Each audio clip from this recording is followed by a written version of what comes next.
ಸಾಮಾನ್ಯವಾಗಿ ಈ ಗಿಡಗಳೆಲ್ಲ ನೀವು ನೋಡಿರ್ತೀರ ಹೊಲಗಳ ಹತ್ರ ಇರುತ್ತೆ. ಇದ್ರ ಉಪಯೋಗಗಳು ನೀವು ತಿಳ್ಕೊಂಬಿಟ್ರೆ ತುಂಬಾನೇ ಆಶ್ಚರ್ಯ ಪಟ್ಬಿಡ್ತೀರಾ. ಈ ಎಲೆಯ ಮಹತ್ವವನ್ನ ತಿಳ್ಕೊಂಡ್ರೆ ನೀವು ಕೂಡ ಮುಂದೆ ಬಳಸ್ತೀರಾ. ಇದನ್ನ ಬಳಸೋದ್ರಿಂದ ಯಾವುದೇ ತರಹದ ಆಸ್ಪತ್ರೆಗೆ ಹೋಗ್ಬೇಕು ಅನ್ನೋ ಅವಶ್ಯಕತೆನೇ ಬರೋದಿಲ್ಲ.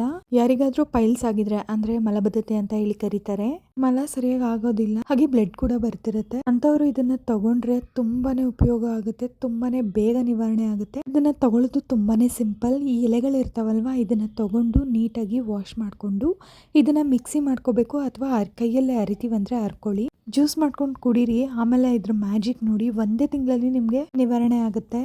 ನೀವೇನಾದ್ರೂ ಆಪರೇಷನ್ಗೆ ಹೋದ್ರೆ ಗೊತ್ತಲ್ವಾ ಎಷ್ಟು ದುಡ್ಡು, ತುಂಬಾ ದುಡ್ಡು ಕೇಳ್ತಾರೆ. 6 ತಿಂಗಳಿಗೊಂದ್ಸರಿ ಜ್ಯೂಸ್ ಮಾಡಿ 1 ಲೋಟ ಅಥವಾ 100 ml ಇಲ್ಲ ಅಂದ್ರೆ 50 ml ತಗೊಂಡ್ರಿ ಅಂದ್ರೆ ನಮ್ ದೇಹದಲ್ಲಿರುವಂತ ಉಷ್ಣಾಂಶ ಕೂಡ ಕಡಿಮೆ ಆಗುತ್ತೆ. ಹಾಗೇನೆ ಆಪರೇಷನ್ಗೆ ಹೋಗುವಂತ ಸಂದರ್ಭನೇ ಬರೋದಿಲ್ಲ.